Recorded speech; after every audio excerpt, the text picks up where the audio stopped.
আসসালামু আলাইকুম মাই two family, কেমন আছেন সবাই? আই হোপ সবাই ভালো আছেন। আলহামদুলিল্লাহ, আমরাও সবাই ভালো আছি। মাই ভিলেজ লাইফ আয়েশা চ্যানেলে সবাইকে স্বাগত বলছি ঢাকা থেকে। দূরেও কাছে যে যেখান থেকে দেখছেন প্রত্যেককে জানাচ্ছি আন্তরিক শুভেচ্ছা অভিনন্দন। নতুন একটি ভিডিও নিয়ে আসলাম আপনাদের মাঝে। যদি ভালো লাগে চলুন কিছুটা পথ আমার সাথে। মোবাইলকে ডাক্তার দেখাতে নিয়ে আসলাম। এই মোবাইলটা দিয়ে আমি আপু ভাইদের ভিডিও দেখি।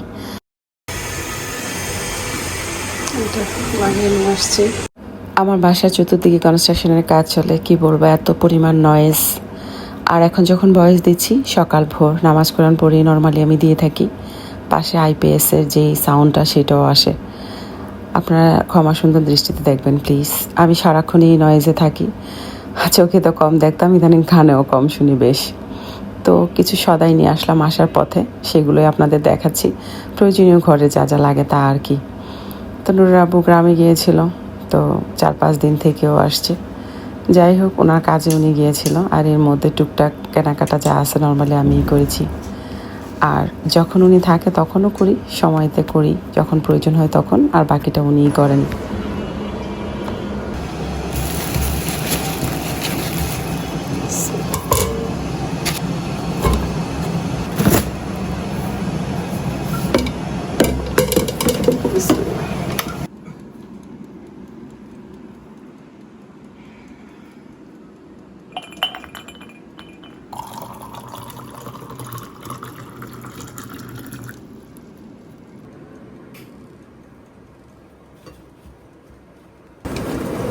এখন এটা খাইতে অনেক ভালো হবে।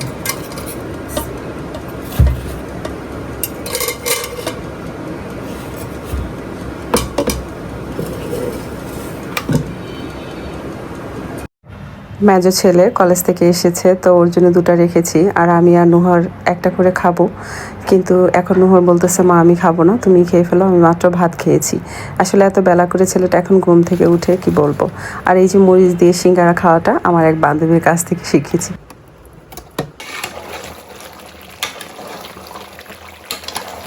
রান্নাঘরে আসা এক যুদ্ধ। বাহিরে কিন্তু মুষলধারায় বৃষ্টি হয়, কিন্তু গরম সেভাবে আসলে কমছেই না।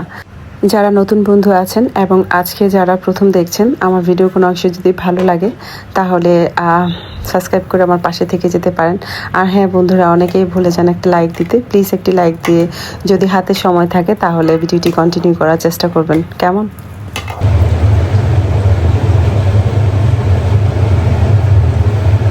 যেভাবে আমি জানি সেভাবে দিন এরকম ভাবতে হয়, তারপরে রান্না। আর এগুলো সব কিছু আঠা আঠা হয়ে যায়। নিচে পানি।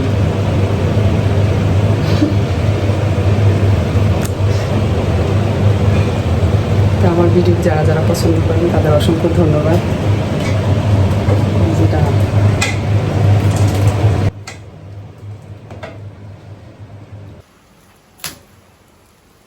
নুরের আব্বু ঘুম থেকে জাগলো একটু আগে, তো এখন উনি বসে টেবিলে খাচ্ছে, আর এই ফাঁকে আমি বিছানাটা ঝেড়ে নিচ্ছি।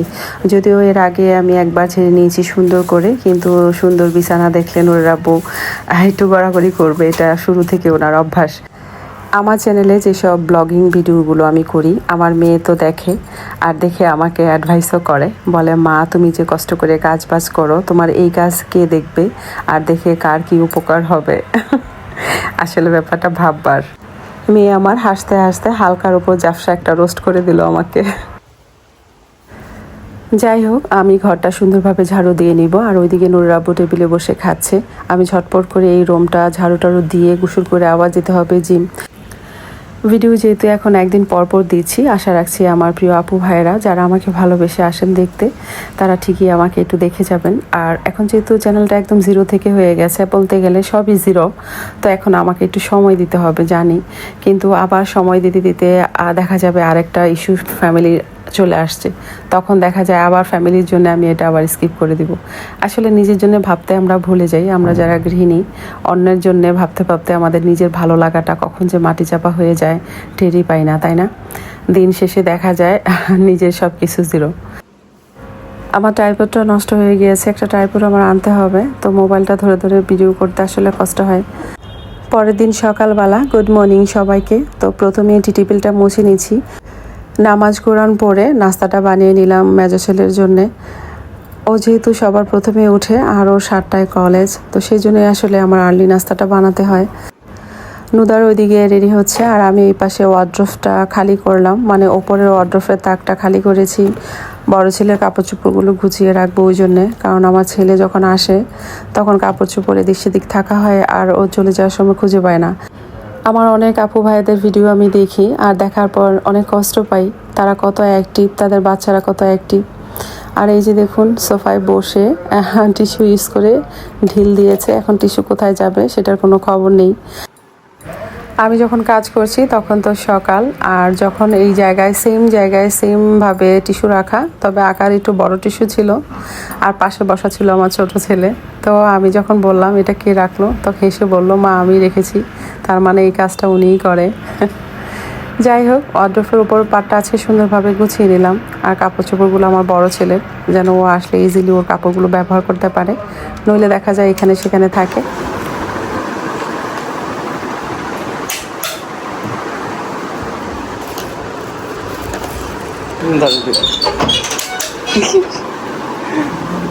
কতগুলো বের করছি, এটা নিয়ে যাও সাথে করে। এই ডয়ের থেকে এগুলো বের করলাম, আরও ফেলছি।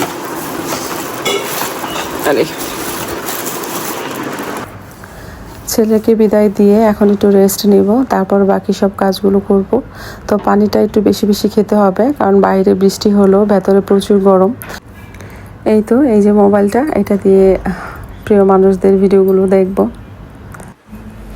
আমরা যে যাই করি না কেন 5 ওয়াক্ত নামাজ আর কোরআনটা অবশ্যই পড়তে হবে।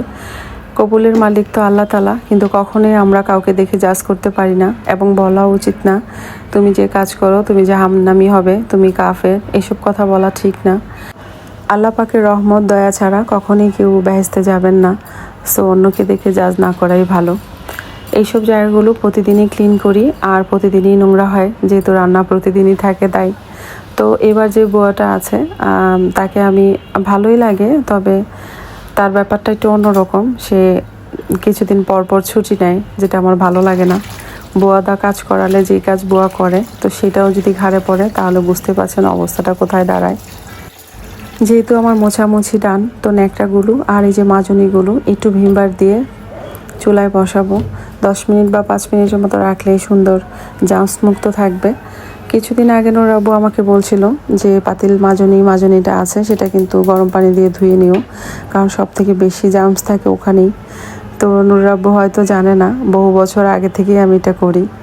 আসলে উনি তো সেভাবে আসেন না, ঢাকা শহর আসার পর টুকটাক একটু আসেন, দেখেন যখন আমি গ্রামে যাই রান্নাঘরে ঢুকে, তো সেই সুবাদে রান্নাঘরের সাথে ওনার পরিচিতি। বাইরে মুষলধারায় বৃষ্টি, সেই সাথে রাস্তায় পানি। আমাদের এই জায়গাটা কখনো এইভাবে ডুবে না, মোটামুটিভাবে শুকনাই থাকে, তবে এখন বৃষ্টি এই পরিমাণ হয়েছে যে একদম ডুবে গিয়েছে। আর তাছাড়া এর আগে কিছুদিন হলো ড্রেনটা পরিষ্কার করা হয়েছে, নইলে অবস্থা আরও হয়তো খারাপ হতো। তো আমার কাজ বাজ মোটামুটি ডান আলহামদুলিল্লাহ, আপাতত রান্নার বাকিটা পরে আবার দেখা যাবে। তো এই তো এটা নিয়ে এসেছি এই কাজের জন্য, কিন্তু এতটাই ছোট মনে হচ্ছে না এখানে রাখা যাবে।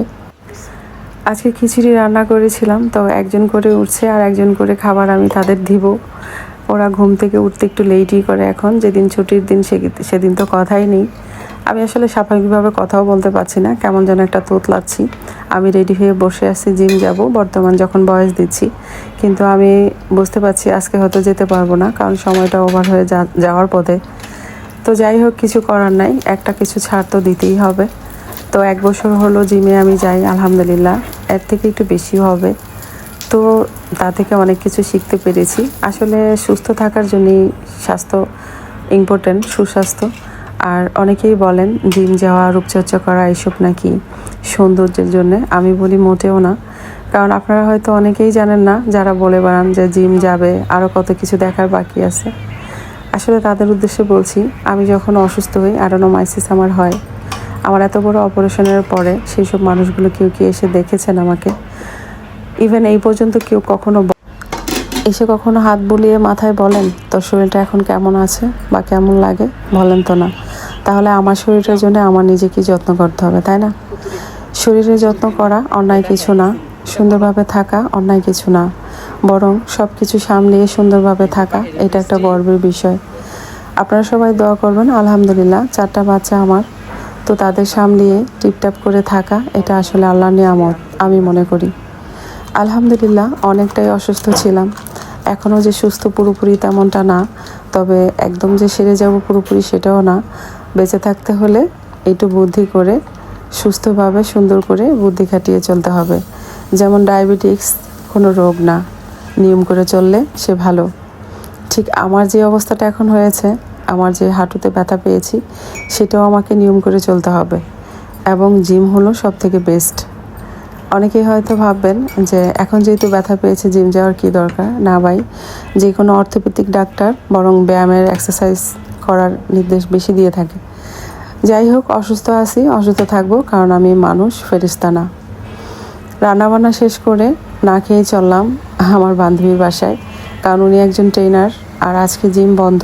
দেখেন কি অবস্থা পানির, আর আমার জিম সেন্টারের পাশে আরও বেশি পানি। তাই তো বান্ধবীর বাসা থেকে এসেছি, ওনাকে কিছু খিচুড়ি আর গোস্ত দিয়ে এসেছি, আর এসেই আমি খেতে বসছি। মা মেয়ে দুজন বসলাম। ও খাচ্ছে ভাত, কিন্তু দেখে মনে হচ্ছে ও খিচুড়ি খাচ্ছে। ওকে তুরাবি কত পুরস্কার? হ্যাঁ, খাও, ট্রাই তো করো। খাও।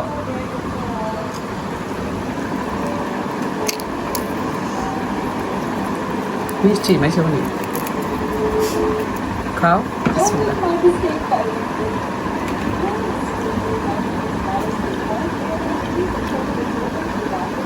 তাহলে খেজুর খাও, কিছু খেতে চান না এটা না। ভাত খাই তো ফল খায় নাও। আরে নাও তাহলে এটা খাও, কাটলেস এটা খাও নাই কখনো। বান্দর।